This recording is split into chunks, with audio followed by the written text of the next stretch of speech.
जैसे आज देखिए, आज डॉक्टर्स की मीटिंग हुई तो हमारे हिंदू डॉक्टर्स, हमारे मुस्लिम डॉक्टर्स आए थे।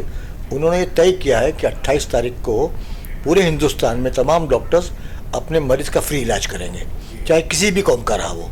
तो ये बहुत बड़ा तोहफ़ा है। दूसरा, हमारी मस्जिद है, तो लोग ऐसे हैं हिंदुस्तान के अंदर जो मजहबी माहौल ख़राब करना चाहते हैं और भाईचारे को तोड़ना चाहते हैं। अभी देखिए, काफ़ी हेट स्पीच हो रही है अलग अलग जगह पे, उसका मकसद भी यही है। इंडिया अलायंस ने ये फैसला किया कि 14-17 जो ये मीडिया वाले हैं उनका बायकॉट किया जाए। जो एक पावरफुल मीडिया हाउस होता है, तो क्या हमारी मसाजिद में जो जुमा के खुतबे होते हैं वो ज़राए इब्लाग का बहुत बड़ा ज़रिया है, तो इसको हम किस तरह से इस्तेमाल कर सकते हैं? और कुछ गठबंधन ऐसे हुए, कुछ अलायंस ऐसे हुए जिससे उनको फ़ायदा पहुंचा है। लेकिन वोटों का बंटवारा भी हुआ ना। देखिए ना आप, MIM के जो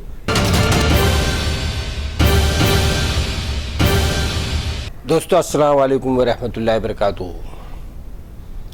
आज हमारे साथ मौजूद हैं साबिक़ MLA इस्लाम जिमखाना के सदर जनाब एडवोकेट यूसुफ अबरानी साहब। आइए हम उनसे बहुत सारे सवालात और बहुत सारी बातें करेंगे, ख़ास तौर से जिस तरह से यूसुफ अबरानी साहब की सरपरस्ती में, उनकी रहनुमाई में प्रॉफिट फॉर ऑल जो कैंपेनिंग जारी है, जो मुहिम जारी है, उस पर पहले मैं गुफ्तगू करना चाहूँगा।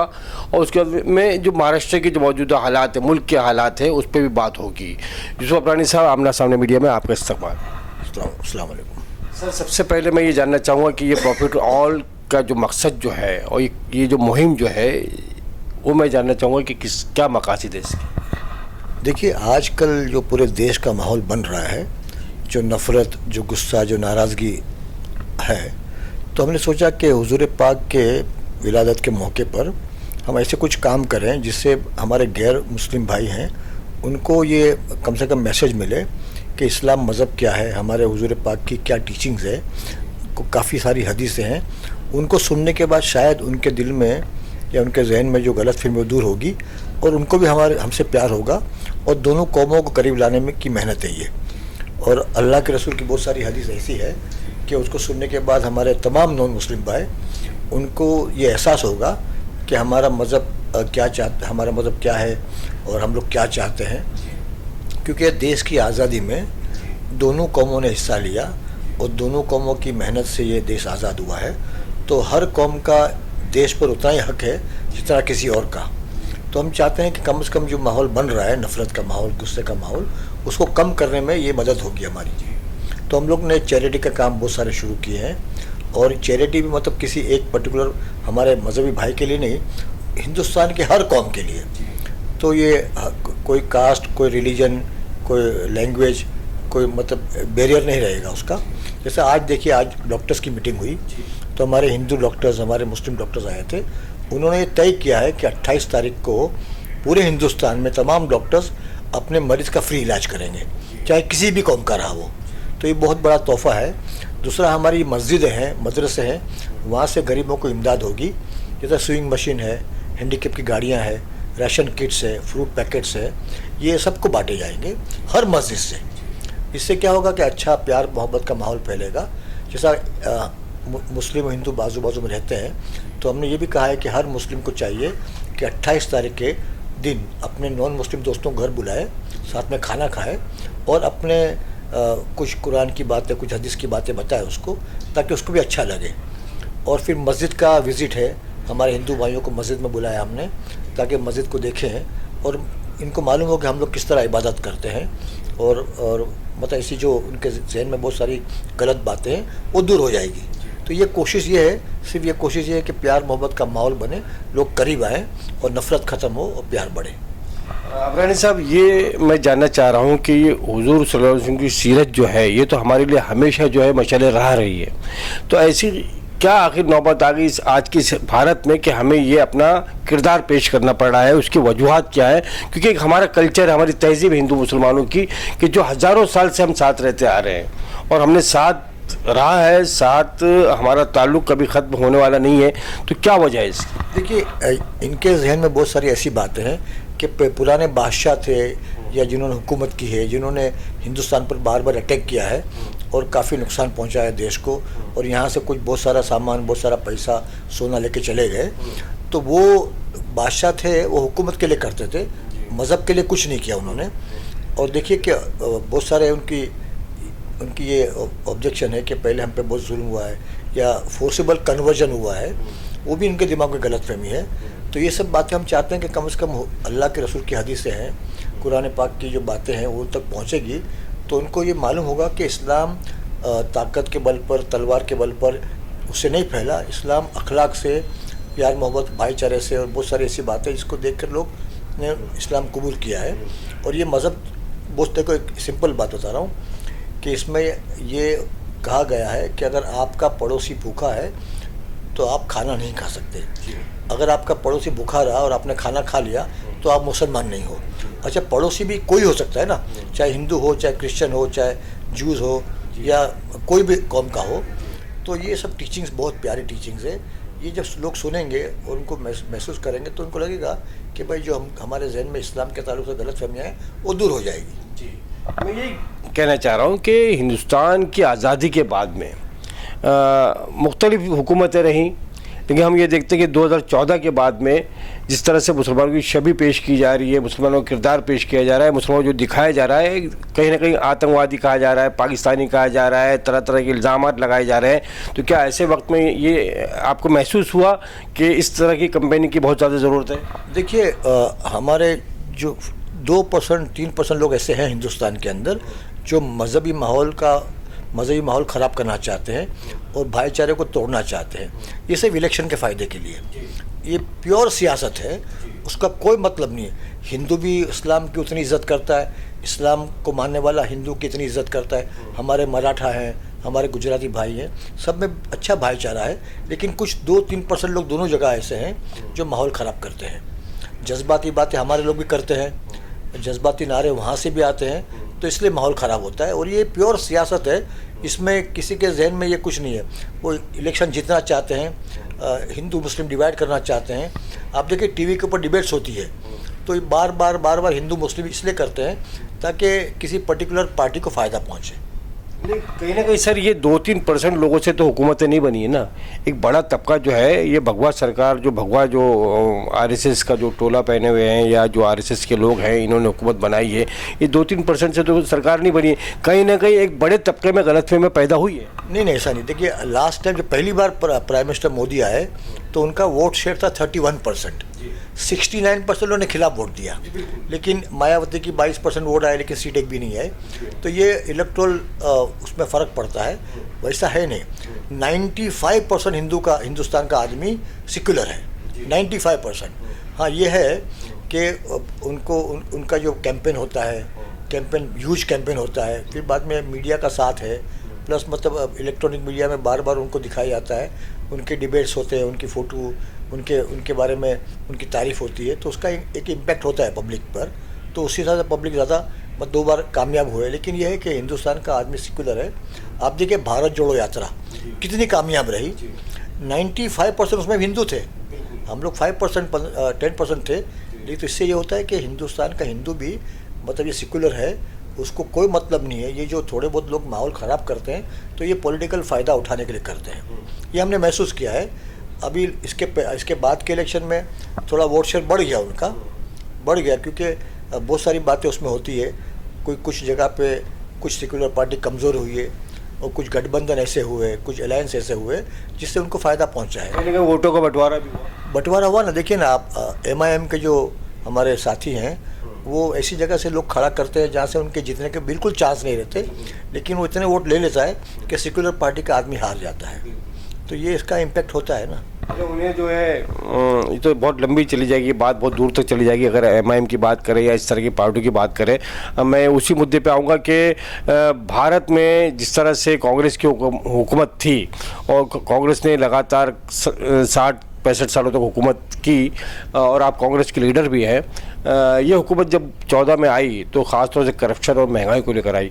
आज करप्शन और महंगाई को लेकर आप क्या कहना चाहेंगे इस हुकूमत में, मोदी की हुकूमत? देखिए, हिंदुस्तान में जितना बेरोज़गारी आज है, जितनी महंगाई आज है और जितना करप्शन आज है, उससे पहले कभी नहीं रहा। देखिए अब अभी इनको काफ़ी मौके हैं ना, जितने भी ओपोजिशन के लोग हैं उनको परेशान करना अलग अलग तरह से, उनके खिलाफ कार्रवाई करना, और इवन यहाँ तक कि मीडिया का भी साथ बड़ा मिल रहा है उनको। आप मीडिया को देखिए, मीडिया में वन साइड स्टोरी चलती है, वन साइड डिबेट चलता है, तो लोगों के जहन पे उसका असर पड़ता है। मीडिया की जब बात आती है, इंडिया अलायंस जो बना है, इससे बीजेपी सरकार या बीजेपी के लोग बहुत बौखला गए और सारे अलायंस को लेकर इन्होंने एक इंडिया पर भी जो है टिप्पणी की कि इंडिया नाम क्यों, ये भी सवाल खड़ा किया गया।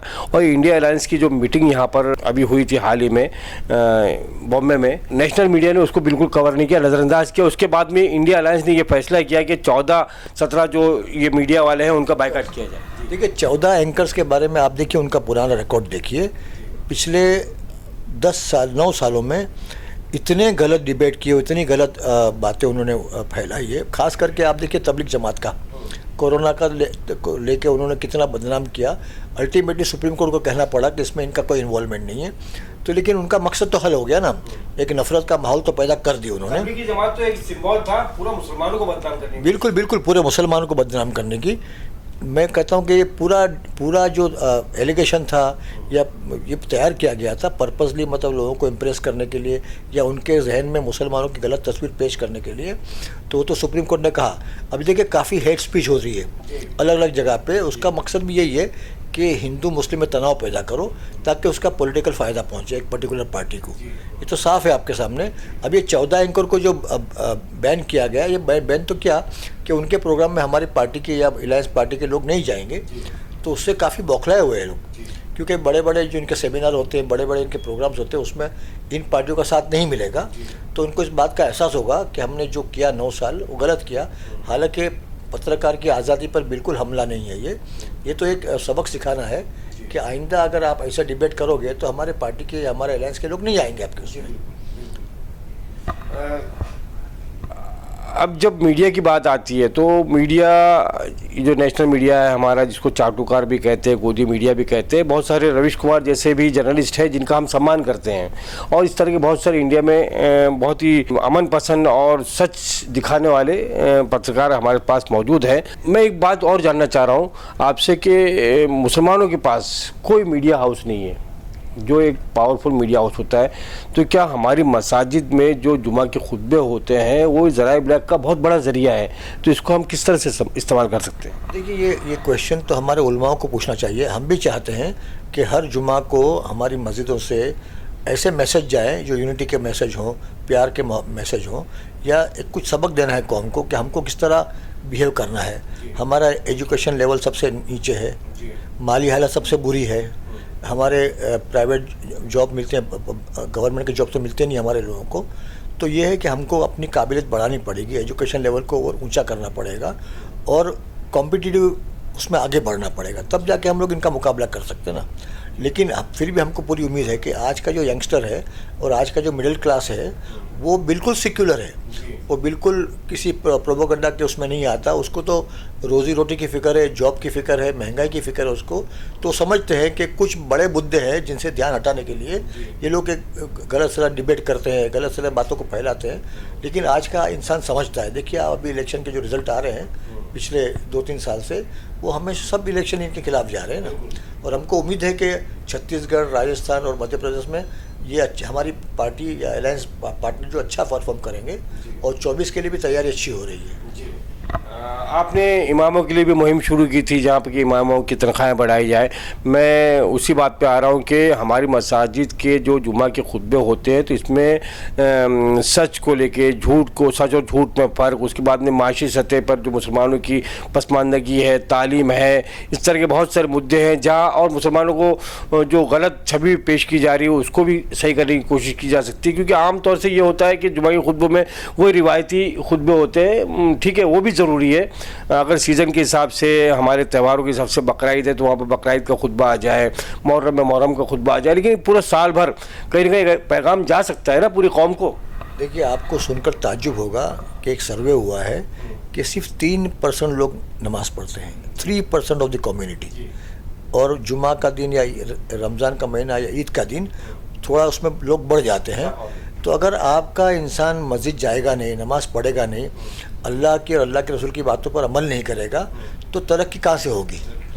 3% कितनी बुरी बात है कि लाखों लोग मतलब नमाज नहीं पढ़ते और चंद लोग में मस्जिद में 100-200 लोग होते हैं। तो उसका भी है कि जो अल्लाह को ही नहीं मानता, अल्लाह के बगावत करता है अल्लाह से, कि अजान होती है उसके बाद अजान सुनने के बाद भी मस्जिद नहीं पहुंचता, तो बताइए कि उनको अल्लाह से मदद कैसे मिलेगी। तो हमको तो फिर बाद में हमारी बात भी जाएगी 3% लोग तक जाएगी ना। 97% जो मस्जिद में आता ही नहीं है, तो उस तक हमारे उलमा की बात किस तरह पहुंचेगी। लेकिन कहीं ना कहीं हम ये समझते हैं कि कतरा कतरा समंदर हो जाता है, 300 से 600, 600 से 6000, फिर 6 लाख, इस तरह से बात पहुंच सकती है, ये पैगाम पहुंच सकता है। मैं यूसुफ अबरानी साहब महाराष्ट्र के हालात पर आता हूं। जिस तरह से यहाँ पर कांग्रेस, एनसीपी और दूसरी अलायंस पार्टियाँ थी, इनकी हुकूमतें थी, उसके बाद में पार्टी में फूट हुई और शिवसेना का एक गुट जो है वो उसने हुकूमत बनाई बीजेपी के साथ में। कहने का मकसद ये है कि जब से ये हुकूमत आई है, इस महाराष्ट्र में हिंदू सकल समाज के नाम से 5 से 60 रैलियाँ हुई, जहाँ पर हेट स्पीचेस की गई, मुसलमानों के खिलाफ जहर उगला गया, लैंड जिहाद, लव जिहाद जैसे मुद्दों को उठाया गया और उसके बाद माहौल को ख़राब करने की कोशिश की गई। अभी हाल ही में जो सतारा में जो शिवाजी महाराज को लेकर जो फसाद हुआ है, उस पर क्या कहना चाहेंगे आपके, जबकि वो लड़की की वो पोस्ट ही नहीं थी। वो तो देखिए, ये तो है कि बिल्कुल पिछले काफ़ी सालों से कोशिश हो रही है कि हिंदू मुस्लिम में डिवाइड पैदा करो, लेकिन महाराष्ट्र एक वाइड स्टेट है जहाँ लगभग लोग सेक्युलर हैं। अब ये जो पॉलिटिकली जो गेम हुआ, एनसीपी को तोड़ा गया, शिवसेना को तोड़ा गया, ये भी एक पॉलिटिकल है, इसमें कोई मज़हब का तो रोल कहीं भी नहीं आता, ना पब्लिक का रोल आता है। इलेक्टेड लोगों ने फैसला किया, जिनको लोगों ने वोट दिया था। अब शरद पवार सबसे पावरफुल इंसान है पॉलिटिकली महाराष्ट्र के, उनकी पार्टी को टूटी, उनकी पार्टी टूटी। फिर बाद में देखिए, अब ये भी शिवसेना भी, उदय ठाकरे जी को ख्वाब में भी नहीं आया होगा कि उसकी पार्टी भी जाएगी, एमएलए एमपी भी जाएंगे, नगर सेवक भी जाएंगे, पार्टी का सिंबल भी जाएगा। तो ये तो मिरेकल है ना। तो ये हमको समझना चाहिए कि पॉलिटिकल पावर्स जो है वो हुकूमत हासिल करने के लिए कुछ भी कर सकते हैं, और इनके खिलाफ बहुत सारी कार्रवाई भी थी, तो कार्रवाई से बचने के लिए इन्होंने पार्टी को धोखा दिया। लेकिन ये है कि ये तो पहले ऐसा कभी था नहीं महाराष्ट्र में, ये पहली बार हो रहा है। तो बीजेपी को बाय हुक और बाय क्रुक पावर चाहिए था, तो उन्होंने पावर हासिल कर दिया। लेकिन ग्राउंड पे पब्लिक अभी भी फेवर में है, अपनी ओरिजिनल पार्टी के फेवर में है। जैसे एनसीपी में शरद पवार के फेवर में लोग हैं, शिवसेना के लोग पूरे महाराष्ट्र में उदय ठाकरे के फेवर में है, और कांग्रेस का भी अच्छा बेस बढ़ गया है। तो आइंदा अगर तीनों पार्टी साथ में इलेक्शन लड़ती है यहाँ से महाराष्ट्र से, तो यकीनन हुकूमत हमारी होगी। बहुत बहुत शुक्रिया अबरानी साहब, आमना सामने मीडिया से बात करने के लिए बहुत बहुत शुक्रिया। कैमरा पर्सन शाहिद पटेल के साथ आपका दूसरा अजीम। जय हिंद, जय महाराष्ट्र, अल्लाह हाफिज़।